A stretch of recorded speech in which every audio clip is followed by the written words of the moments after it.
સુરેન્દ્રનગરના ચોટીલામાં હાઈવે હોટલો ઉપર સઘન ચેકિંગ કરવામાં હાથ ધર્યું હતું।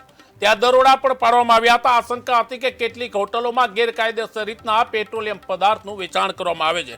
આને લઈને ટીમો ત્રાટકી હતી અને કાચું પાકું બાંધકામ બનાવીને સંતાડવામાં આવેલ પેટ્રોલિયમ પદાર્થોનો જથ્થાને સીઝ કરી દેવામાં આવ્યો। ₹38,71,000ની મુદ્દામાલ સીઝ કરી દેવામાં આવ્યો અને હોટલના માલિક સામે હવે તેની સામે કાયદેસરની કાર્યવાહી હાથ ધરવામાં આવી રહી છે।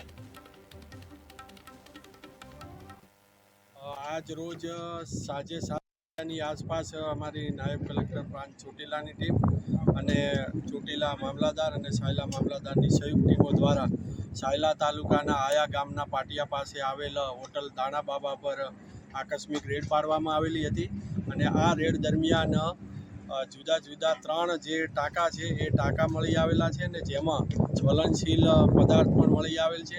તેમજ કેમ્પસની અંદર એક ટેન્કર છે એ ટેન્કર પણ મળી આવેલું છે જેમાં પણ ખાતરી કરતા જ્વલનશીલ પદાર્થ મળી આવેલ છે। આમ કુલ મળીને 17,100 લીટર છે એ જ્વલનશીલ પદાર્થ મળી આવેલ છે। તેમજ 3 ટાંકા અને ટેન્કર જેના મુદ્દામાલની કિંમત અંદાજિત 38 લાખ રૂપિયા થાય છે। આ તમામ મુદ્દામાલને હાલ સીઝ કરવામાં એટલે કે જપ્ત કરવામાં આવેલ છે। સેમ્પલ પણ લેવામાં આવેલ છે અને આ જે હોટલના જે માલિક છે એ ગભરુભાઈ કરીને છે, એમની સામે કાયદેસરની કાર્યવાહી